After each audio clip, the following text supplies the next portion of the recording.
فأنا ناصح لإخواني بالصدع بالحق تبيض وجوههم. السكوت في مسألة الحزبية يضرها، فاصدع بما تؤمر وأعرض عن المشركين. سلامي على دماج ورجالها والشيخ يحيى ودار العلم يا سعد بانيها. Bismillahirrahmanirrahim. Ini ada pertanyaan yang secara ringkasnya, yaitu ada orang-orang yang datang dan dia menyatakan sebagai pengikut antum, ikhwah baik sangka kepadanya sehingga yaitu mudah untuk memberinya hutangan, tapi tahu-tahu mereka lari meninggalkan hutang, tidak mau membayar hutang, bahkan menukar nomor teleponnya. Dan mereka menggunakan alasan bahwasanya antum mengatakan, antum yaitu maksudnya Abu Fairuz, yaitu akhlak yang buruk tidak mengapa, yang penting manhajnya kokoh. Yang penting manhajnya kokoh, akhlak bisa diperbaiki. Dan antum melindungi mereka. Tayyib, apakah seperti itu betul? Jawabannya dengan memohon pertolongan pada Allah. Yang pertama adalah, ana tidak merasa punya pengikut. Dan ana tidak layak untuk diikuti. Dosa saya banyak. Demikian pula kekurangan-kekurangan banyak. Ilmu juga sangat kurang. Maka ana merasa tidak layak untuk diikuti. Dan ana tetap dengan kalimat yang biasa diucapkan oleh Ahlus Sunnah wa Jamaah, yaitu kalamullahi azza wa jal. Ittabi' ma uhiya ilaika min rabbika wa la ittabi'u ma unzila ilaikum min rabbikum wa la tattabi'u min dunihi awliya qalilan ma tadhakkarun. Ikutilah apa yang diturunkan oleh Rabb kalian, dari Rabb kalian kepada kalian, dan jangan kalian mengikuti para pemimpin-pemimpin yang lain. Sedikit sekali dari kalian yang menyadari. Dan ana sudah menyebarkan ayat ini dan menyebarkan kalam para a'immah tentang larangan taklid dan wajib untuk menilai segalanya adalah dengan dalil. Dan ana juga sudah menyebarkan kalam Imam Ibnu, yaitu kalam sahabat Nabi, imam besar, yaitu Ibnu Mas'udin radhiyallahu an. Beliau mengatakan, man arada an yastan fal yastan nabi man qad mat fa innal hayya la tu'man alaihi fitnah. Barang siapa ingin mengambil suatu sunnah, yaitu keteladanan, pengikutan, maka hendaknya dia mengikuti dan meneladani orang yang sudah mati, karena orang yang hidup tidak aman dari fitnah. Tayyib. Kalau orang-orang yang besar yang masih hidup saja, saya menganjurkan dan menggalakkan untuk tidak ikut mereka, dalam artian tidak seperti ucapan para ahli taklid, oh memberontak, bukan begitu. Tetapi kebenaran dilihat dari dalilnya. Maka bagaimana kemudian ana menyuruh untuk ikut saya? Maka lihat kalam yang betul. Lihat dalilnya dan ambil dan bawa ke sini rekamannya. Apakah betul saya mengucapkan kalam-kalam yang dituduhkan tadi? Ana tidak merasa layak untuk diikuti dan tidak merasa berhak memiliki pengikut. Tetapi ikutilah para salaf.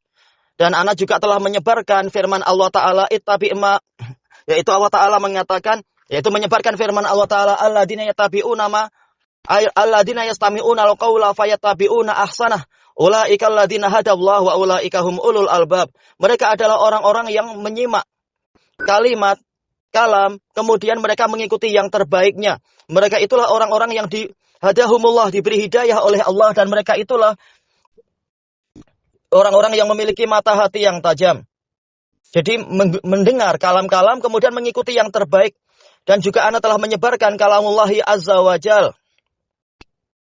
Wattabi' sabila man anaba ilai. Ikutilah jalan orang yang kembali kepadaku, yaitu para salafus saleh dan orang-orang yang setia dengan mereka. Sementara ana merasa masih sangat jauh untuk yang seperti itu. Maka bagaimana mengajak untuk orang ikut saya? Maka saya berlepas diri. Kalau ada orang mengatakan saya pengikut Abu Fairuz, saya berlepas diri dari kalam-kalam seperti itu. Itu yang pertama. Yang kedua, tidak semua orang yang mengatakan dirinya pengikut fulan berarti memang dia adalah pengikut fulan. Sebagaimana ada orang-orang bahkan di Indonesia, di Malaysia mengatakan, oh kami Syafi'iyah. Tapi prakteknya apa? Prakteknya tidak ikut kalam Imam Syafi'i, nasihat Imam Syafi'i, bimbingan Syafi'i. Contoh terlalu banyak tentang itu. Demikian pula Seperti yang dijelaskan oleh Syekhul Islam di dalam Majmu'ul Fatawa, banyak orang-orang mengatakan pengikut Ahmad bin Hanbal, tetapi tahu-tahu prakteknya malah menyelisihi kalam beliau banyak sekali. Demikian pula kata Syekhul Islam, banyak orang yang mengatakan pengikut Imam Ahmad, tetapi mereka tak faham nas-nas kalam Imam Ahmad. Mengklaim inilah kalam Ahmad, padahal prakteknya tidak, padahal kenyataannya bukan begitu kalam Ahmad. Mereka mengatakan, yaitu Ahmad bin Hanbal, mentahdir orang begini. Padahal prakteknya bukan itu yang ditahdir oleh Imam Ahmad dan seterusnya. Dan itu banyak sekali kata Syekhul Islam. Dan setiap pengikut madhab seperti itu. Banyak yang mengaku ikut Imam Fulan dari madhab itu. Tapi tahu-tahu mereka yang tidak faham makna dari kalam imam tersebut. Jadi segalanya harus dikembalikan kepada nasnya. Betulkah ucapannya seperti itu?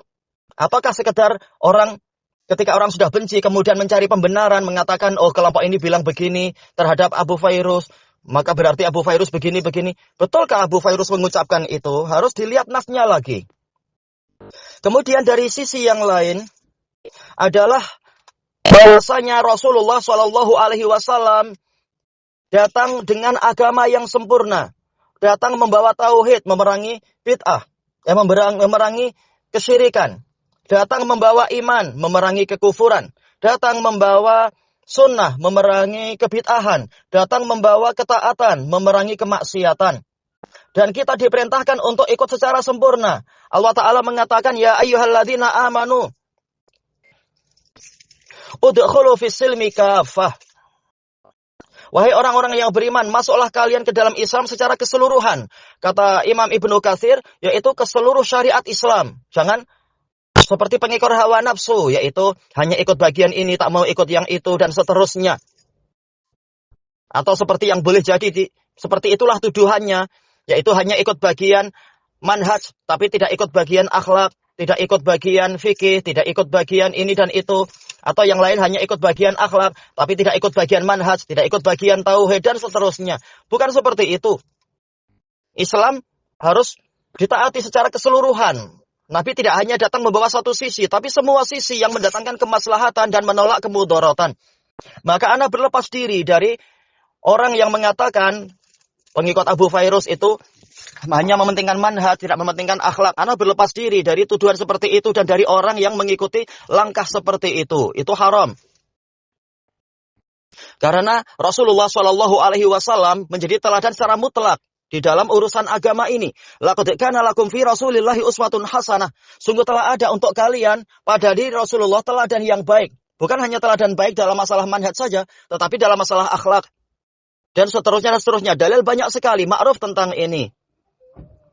Dan telah ana ulang-ulang di dalam berbagai daras. Kecuali kalau ada yang mengaku ikut saya tetapi malas daras, atau tidak dengar, atau malah mikir yang lain, atau tahu, dengar dan faham, tetapi memang dia mencari fitnah, yaitu salah sendiri, bukan salah saya.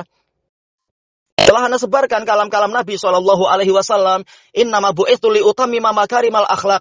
Saya hanyalah diutuskan untuk menyempurnakan akhlak yang mulia. Hadis sahih diriwayatkan oleh Imam Ahmad, oleh Imam Al-Bukhari di dalam Adabul Mufrad dan lain-lain. Hadis sahih dari Abi Hurairah. Maka yang mengatakan yang penting manhaj, akhlak tak penting, ini batil, kalam batil. Dan boleh jadi dia memahami pembicaraan yang keliru, yaitu keliru di dalam memahami. Karena apa? Kalam dilihat dari polanya. Ini pola sedang membahas apa, sedang membicarakan apa. Kalau yang dibicarakan adalah masalah priority, jelas priority tertinggi adalah masalah tauhid. Apa gunanya memiliki akhlak yang baik, atau istilahnya manhaj yang baik, tapi ternyata dia syirik akbar? Amalan gugur. Dan seterusnya. Dan boleh jadi waktu itu saya sedang membicarakan masalah bahwasanya Nabi SAW tatkala menyebutkan perpecahan umat menjadi 73 kelompok, 72 di dalam neraka, 1 kelompok di dalam surga, itu Nabi memang tidak membahas masalah akhlaknya. Nabi tidak membahas masalah fikih, tidak membahas pola-pola seperti itu, tapi masalah manhaj. Dan itulah pendalilan yang didatangkan oleh Syekh Shalih Al-Fauzan. Jadi yang diancam dengan neraka dalam masalah itu adalah orang yang manhajnya keliru, tidak ikut jalan Nabi dan para sahabat. Tapi bukan berarti maksudnya adalah yang manhajnya baik tetapi dia penipu atau pencuri atau perampok atau pembunuh berarti dijamin tidak masuk neraka. Ini salah. Ada satu dalil tentang manhaj, ada satu dalil tentang yang lain-lain. Dalil banyak sekali. Makanya ahlu sunnah wal jamaah adil. Bukan berarti orang ini walaupun dia penipu, tetapi dia ahlu sunnah, maka harus dibela habis-habisan. Mana ada seperti itu? Tidak ada yang kebal hukum. Tidak ada yang kebal hukum. Bahkan walaupun dia putri Nabi, kalau dia mencuri, tangannya dipotong. Tetapi lihat konteks pembicaraannya tentang apa. Baik. Lagi pula saya siapa untuk diikuti? Sudah disebar, bahkan diajarkan di kalangan ahlu sunnah. Kalau orang yang mau ngaji, dia tahu itu.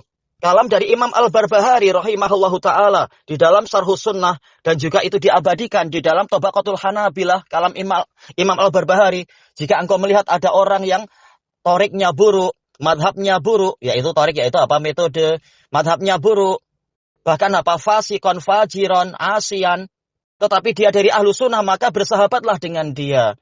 Kemudian beliau menyebutkan kalam-kalam sampai mengatakan kalau engkau melihat ada orang ahli ibadah, ahli ini, ahli itu, yaitu dia rajin taat pada Allah. Berarti akhlaknya sangat bagus, muamalahnya sangat bagus. Tetapi dia dari kalangan ahlul ahwa, jangan engkau duduk-duduk dengan dia. Nanti engkau akan binasa bersama dengan kebinasaan dia. Ini kalam siapa? Bukan kalam ana.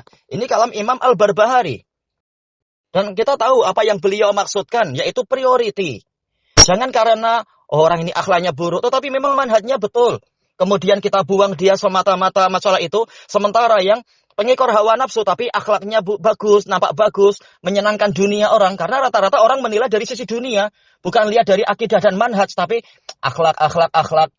Orang yang merugikan duit saya, akhlaknya buruk. Orang yang kasar pada saya, akhlaknya buruk. Tidak dilihat dari masalah priority dan penilaian yang hakiki di sisi Allah. Baik, jadi perhatikan pembicaraannya tentang apa waktu itu. Kalau masalah manhaj, masalah siapa yang layak ditemani, ya memang para salaf sudah mengatakan seperti itu tadi. Tapi kalau pembicaraannya adalah masalah pernikahan, pembicaraannya lain. Walaupun dia sahabat, jelas sahabat, akidah, manhaj bagus. Tapi kemudian yang Rasulullah perlu menyebutkan keburukannya, bahwasanya Muawiyah dia itu miskin, tidak ada harta, sementara Abu Jaham dia itu memukuli wanita. Rasulullah menganjurkan untuk jangan menikah dengan yang ini. Ini adalah apa? Lihat konteks pembicaraannya tentang apa dulu. Walaupun jelas para sahabat manhajnya bagus. Tetapi masalah pernikahan Rasulullah suruh memperhatikan. Ada beberapa kriteria yang lain. Tayyib, apakah saya akan melindungi? Ini perlu dalil, perlu bukti, perlu bayinah. Kalau ada yang menuduh ana melindungi orang yang dengan alasan dia pengikut ana, kemudian dia berhutang dan tidak membayar, ana melindungi dia. Bagaimana ana melindungi dia dan apa bayinahnya? Dan termasuk akhlak yang buruk adalah menuduh tanpa bukti. Bagaimana ana melindungi sementara ana malah membuat buku dengan sebab masalah yang seperti itu. Ketika ada ikhwah mengeluh, ini ada si fulan dia pandai hutang tapi tidak mau membayar. Kalau kita minta kepadanya pembayaran malah dia berbicara buruk-buruk kepada salafi macam itu, kepada salafi macam itu. Kita marah mendengar kalam itu. Tayyib.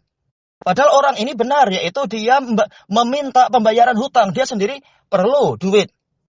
Tapi malah ketika mau meminta agar hutang dibayar, menagih hutang, justru yang berhutang malah menggunakan kata-kata itu. Apakah hanya engkau yang layak untuk dihargai? Bahwasanya engkau sebagai salafi, seakan-akan tidak boleh kita menuntut pembayaran hutang. Sementara engkau sebagai salafi, kenapa engkau tidak menghargai saudaramu yang susah payah mencari duit?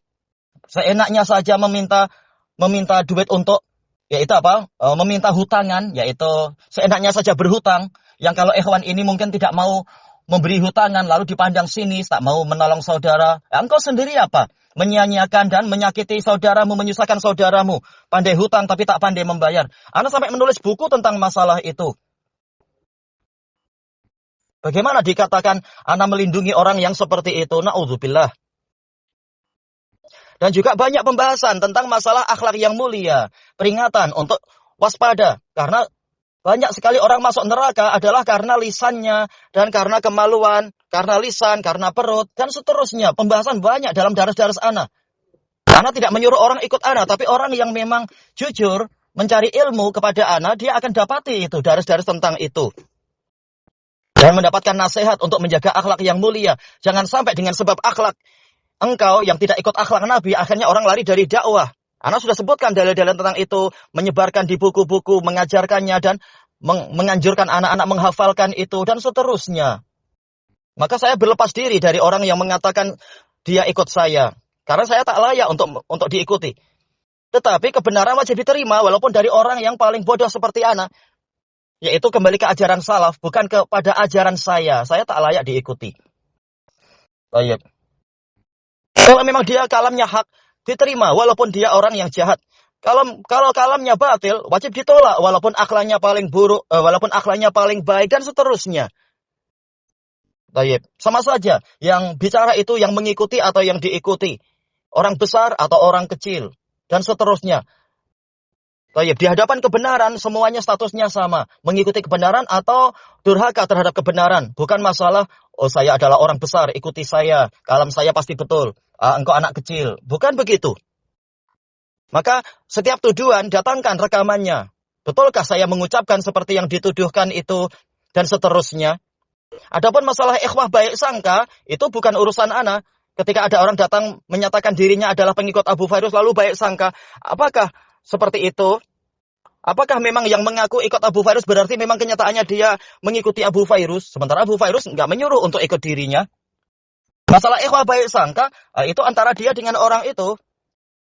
Bukan kemudian dengan sebab memakai nama ana, kemudian langsung layak dipercaya. Sementara ana sendiri sedih hati dengan akhlak diri sendiri. Sedih hati dengan kekurangan ilmu. Sedih hati dengan kelemahan jiwa menghadapi hawa nafsu. Bagaimana menyuruh orang ikut saya, apalagi sampai kemudian saya seakan-akan nama saya sebagai jaminan untuk boleh dicatat agar orang mudah mencari hutangan atau mudah mencari pasangan hidup dan seterusnya. Saya berlepas diri dari itu.